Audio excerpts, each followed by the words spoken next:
वाल्मीकि नारद घट जोनी, निज निज मुखनी कही निज होनी। जलचर थलचर नभचर नाना, जे जड़ चेतन जीव जहाना। वाल्मीकि जी, नारद जी और अगस्त्य जी ने अपने अपने मुखों से अपनी होनी कही है। जल में रहने वाले, जमीन पर चलने वाले और आकाश में विचरने वाले नाना प्रकार के जड़ चेतन जीव, जितने जीव हैं इस जगत में हैं। मति कीर्ति गति भूति भलाई, जब जहीं जतन जहाँ जहीं पाई। सो जानव सतसंग प्रभाऊ, लोकहूँ वेद न आन उपाऊ। अर्थात उनमें से जिसने जिस समय जहाँ भी जिस किसी यत्र से बुद्धि कीर्ति सदगति विभूति ऐश्वर्य और भलाई पाई है, सो सब सत्संग का ही प्रभाव समझना चाहिए। वेदों में और लोक में इसकी प्राप्ति का दूसरा कोई उपाय नहीं है। बिनु सत्संग विवेक न होई, राम कृपा बिनु सुलभ न सोई। सत्संग मूल मंगल मूला, सोई फल सिद्धि सब साधन फूला। सत्संग के बिना विवेक नहीं होता और श्री राम जी की कृपा के बिना वह सत्संग सहज में मिलता नहीं। सत्संगति आनंद और कल्याण की जड़ है। सत्संग की सिद्धि यानी कि प्राप्ति ही फल है और सब साधन तो फूल हैं। सठ सुधरहि सत्संगति पाई, पारस पारस कुघात सुहाई। विधि बस सूजन कुसंगत परहि, फनी मनी सब निज गुण अनुसरहि। दुष्ट भी सत्संगति पाकर सुधर जाते हैं। जैसे पारस के स्पर्श से लोहा सुहावना हो जाता है, सुंदर सोना बन जाता है, किंतु देवयोग से यदि कभी सज्जन कुसंगति में पड़ जाते हैं तो वे वहाँ भी सांप की मणि के समान अपने गुणों का ही अनुसरण करते हैं। अर्थात जिस प्रकार सांप का संसर्ग पाकर भी मणि उसके विषों को ग्रहण नहीं करती तथा अपने सहज गुण प्रकाश को नहीं छोड़ती, उसी प्रकार साधु पुरुष दुष्टों के संग में रहकर भी दूसरों को प्रकाश ही देते हैं। दुष्टों का उन पर कोई प्रभाव नहीं पड़ता। विधि हरि हर कवि को विद्वानी, कहत साधु महिमा सकुचानी। सोमोसन कही जात न कैसे, साक बन के मणि गुण गण जैसे। ब्रह्मा विष्णु शिव कवि और पंडितों की वाणी भी संत महिमा का वर्णन करने में सकुचाती हैं। वह मुझसे किस प्रकार नहीं कही जाती, जैसे साग तरकारी बेचने वाले से मणियों के गुण समूह नहीं कहे जा सकते।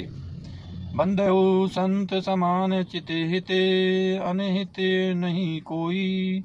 अंजलि गत शुभ सुमन, जिमी सम सुगंध कर दोई। मैं संतों को प्रणाम करता हूँ जिनके चित्त में समता है, जिनका न कोई मित्र है और न कोई शत्रु।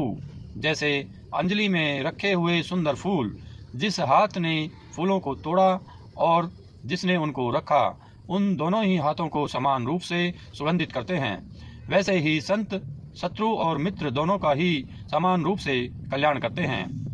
संत सरल चित जगत हित जानी, स्वभाव स्नेहु बाल विनय सुनी करी। कृपा राम चरण रति देहु। संत सरल हृदय और जगत के हितकारी होते हैं। उनके ऐसे स्वभाव और स्नेह को जानकर मैं विनय करता हूँ। मेरी इस बाल विनय को सुनकर कृपया करके श्री राम जी के चरणों में मुझे प्रीति दें। बहुरी बंदी खल गन सती भाए, जे बिनु काज दाही नेहु बाए। पर हित हानि लाभ जिन्हें करे, उजरे हर्ष विषाद बसेरे। अब मैं सच्चे भाव से दुष्टों को प्रणाम करता हूँ, जो बिना ही प्रयोजन अपना हित करने वाले के भी प्रतिकूल आचरण करते हैं। दूसरों के हित की हानि ही जिनकी दृष्टि में लाभ है, जिनको दूसरों के उजड़ने में हर्ष और बसने में विषाद होता है। हरि हर जस राकेश रहु से, पर आकाश भट सहस बहु से। जे कर दोष लखी सै साखी, पर हित धृत जिन्ह के मन माखी। जिस प्रकार जो हरि और हर के यश रूपी पूर्णिमा के चंद्रमा के लिए राहु समान है, अर्थात जहाँ कहीं भगवान विष्णु या शंकर के यश का वर्णन होता है उसी में वे बाधा देते हैं, और दूसरों की बुराई करने में सहस्र बाहु के समान वीर है, जो दूसरों के दोषों को 1000 आँखों से देखते हैं, और दूसरों के हित रूपी घी के लिए जिनका मन मक्खी के समान है, अर्थात जिस प्रकार मक्खी घी में गिरकर उसे खराब कर देती है और स्वयं भी मर जाती है, उसी प्रकार दुष्ट लोग दूसरों के बने बनाए कामों अपनी हानि करके भी बिगाड़ देते हैं।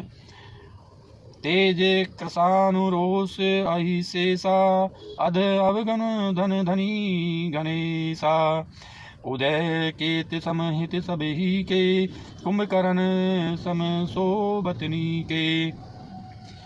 जो तेज दूसरों को जलाने वाले ताप में, अग्नि और क्रोध में यमराज के समान है, पाप और अवगुण रूपी उनमें कुबेर के समान धनी है, जिनकी बढ़ती सभी के हित का नाश करने के लिए केतु उच्छल तारे के समान है, और जिनके कुंभकर्ण की तरह सोते रहने में ही भलाई है। दोस्तों, उम्मीद करता हूँ ये वीडियो आपको पसंद आई होगी। अगर ये वीडियो आपको पसंद आई है इसको लाइक कीजिए, हमारे चैनल को सब्सक्राइब कीजिए। मिलते हैं अगली वीडियो के साथ, तब तक के लिए आप स्वस्थ रहिए, मस्त रहिए। धन्यवाद दोस्तों, जय हिंद।